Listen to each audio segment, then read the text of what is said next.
Okay sir, thank you.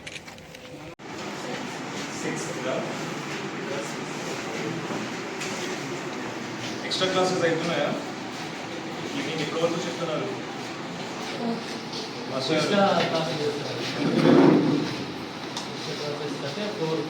Tenth వాళ్ళకి చేయాలి కదా, డబ్ స్టూడెంట్స్కి. ఎక్కడ వరకు అయింది సిలబస్? ఇప్పుడు వరకు ఎట్లా కంప్లీట్ చేస్తారు? What is the syllabus mandate? ఇక్కడ మ్యాథ్స్ టీచర్ కదా సార్? లేదు సార్. ఇక్కడ వరకు చేయాలి.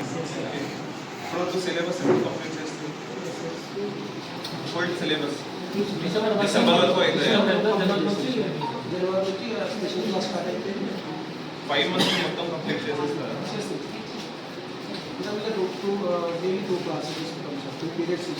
కాదు, ఇది జూలై వరకు పాలినామియల్స్ ఉన్నది కదా, మరి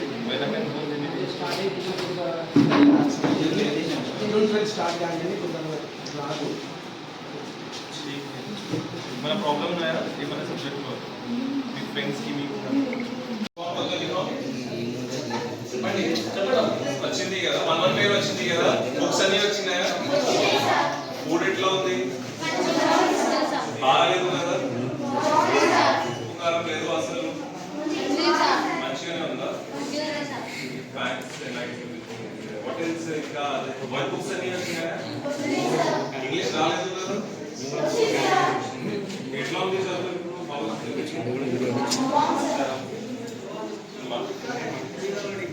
ఇంకేమైనా ప్రాబ్లం ఉందా? వాష్రూమ్ ఏం ప్రాబ్లం ఉంది? వాష్రూమ్ లేదా?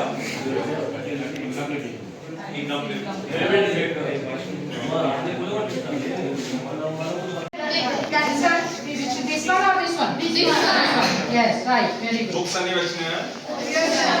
నోట్ బుక్స్, యూనిఫామ్స్ అన్ని వచ్చినాయా? వాష్రూమ్ సర్చ్ చెప్పారు వాళ్ళకి చేసి సర్చ్ చెప్పారు.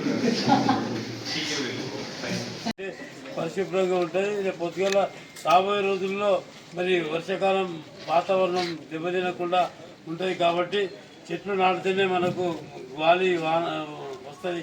కాబట్టి తప్పకుండా మేము అందరు కూడా ప్రతి ఒక్కరు కూడా ఇంటికి ప్రతి మనిషి 2 చెట్లు నాటాలని కోరుకుంటూ, మరి ముఖ్యంగా మా గ్రామంలో అన్ని పనులు అయిపోయినాయి సార్. ముఖ్యంగా టాయిలెట్ ప్రాబ్లం ఉంది, దాన్ని అంతకుముందు కూడా మనములు మనబడి కింద కూడా కార్యక్రమాలు చేసారు, దానికి కూడా పేమెంట్ రాలేదు. దాంతో కొద్దిగా పెండింగ్ అయింది. ఇక్కడ అన్ని కార్యక్రమాలు ఉన్నాయి. ఇందిరమ్మ ఇళ్ళకు కూడా ఇప్పుడిప్పుడే ముందుకు వస్తున్నారు. మరి ఇక్కడ ఆల్రెడీ అయిపోయినాక అవి కూడా చేపించడానికి ప్రయత్నం చేస్తాం తప్పకుండా. మరి మాకు ఇంకొకటి మా మండలంలో ఒకటే తాండా ఉంది, కేశపల్లి తాండా. మరి తాండాకు పక్కకే ఆనుకొని 1 ఎకరా 30 గుంటల భూమి అక్కడ ఉన్న రైతు ఆ ఇళ్ళ కోసం, ఎస్టీలకు ఇళ్ళ కోసం రాసిచ్చిన సాదా కాగితం ఉంది. మరి ఆ కాగితం అట్లనే పెండింగ్ ఉంది. ఈరోజు గౌరవనీయులు స్థానిక శాసనసభ్యులు శ్రీ కాళియాదేవి గారు ద్వారా చేయడం జరిగింది. అది కూడా బడిలో చేయడం జరిగింది. చాలా సంతోషమే. వారు చెప్పినట్టుగా మెల్లమెల్లగా అన్ని స్కీమ్స్ గవర్నమెంట్ ఏవైతే స్కీమ్స్ పెట్టి ఉన్నారో అది ముందుగా తీసుకుని పోతూనే ఉన్నాము. ఇందిరా ఎంఎల్ఏ కూడా చాలా చక్కగా నడుస్తుంది.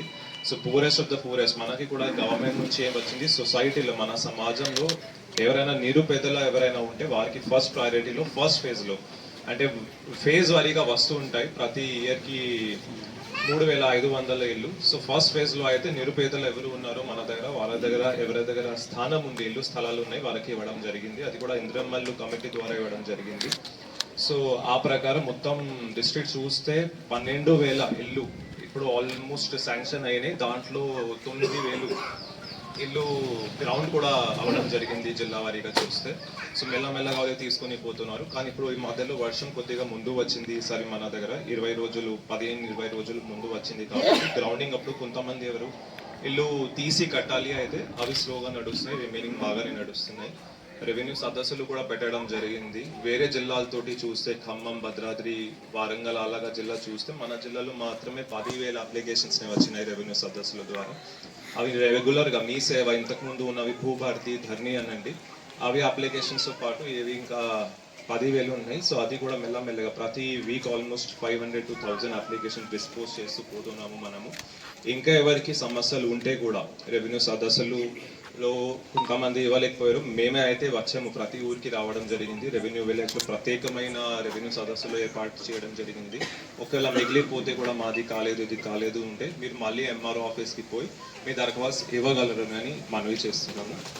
సో థర్డ్ థింగ్ ఇస్ గుడి అన్ని స్కూల్స్ మీరు చూస్తూ ఉంటే హాస్టల్స్ బడి గవర్నమెంట్కి చాలా నిష్ఠ ఉంది అండ్ చాలా క్లియర్గా ఇన్స్ట్రక్షన్స్ కూడా ఇచ్చున్నారు కలెక్టర్స్కి. ముద్ర ఎనీ స్కూల్స్ ఏవైతే ఒకవేళ ఉంటే ఓపెన్ చేయాలి, అంటే ఉల్టా ఉంటుంది ఇంతకుముందు దట్ మనము ఎక్కడైనా పిల్లలు లేదు రేషనలైజ్ చేయాలి స్కూల్ ఇటు నుంచి పిల్లలు అక్కడ తరలించి బంద్ చేయాలి ఆర్ రేషనలైజ్ చేయాలి అని అంటాము. కానీ ఈసారి మనకి ఏం చెప్తున్నారు అయితే దట్ ఒక్కవేళ స్కూల్ బంద్ అయి ఉంటే ఖచ్చితంగా అది ఓపెన్ చేయాలి. 20 మందిని 5 మందిని ఒక్క ఇద్దరిని కూడా విద్యార్థులు ఎవరైనా బయట ఉంటే బడికి బయట ఉంటే వాళ్ళకి చేర్చి ఆ స్కూల్ ఓపెన్ చేయాలి అని నెక్స్ట్ ఉంది. ఊరు వాళ్ళకి కూడా అదే నేను విజ్ఞప్తి చేస్తున్నాను. ఒకవేళ ఒక్క పిల్లవాడు ఒక్క పాప మన స్కూల్ నుంచి బయట ఉంటే ఖచ్చితంగా మన ఎంపీడీఓ గారు కానీ ఆర్ ఎంఆర్ఓ గారు కానీ మరి ఎంఈఓ గారికి కానీ వారికి దృష్టిలో తీసుకుని వస్తే మేము ఏమైనా స్కూల్ ఓపెన్ చేయడానికి కూడా ఫుల్ రెడీగా ఉన్నాము. గవర్నమెంట్ నుంచి కూడా ఇన్స్ట్రక్షన్స్ ఉన్నాయి, బడ్జెట్ అలాగా ఏమైనా ప్రాబ్లం లేదు.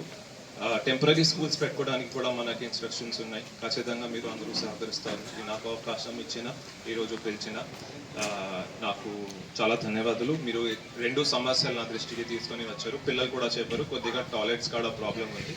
ఖచ్చితంగా సార్ అవి కూడా మనము చర్యలు తీసుకొని సాల్వ్ చేసి చూపెడతాం. సో నాకు అవకాశం ఇచ్చిన చాలా ధన్యవాదాలు. నాకు ఓకే సార్, థ్యాంక్ యూ.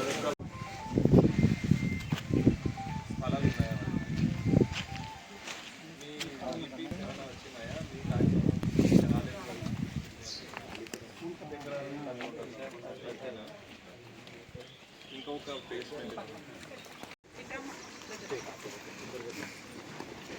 ఎట్లా కట్టున్నారు? మేస్త్రి పెట్టుకున్నారా? ఎట్లా ఎంత తీసుకుంటున్నాడు?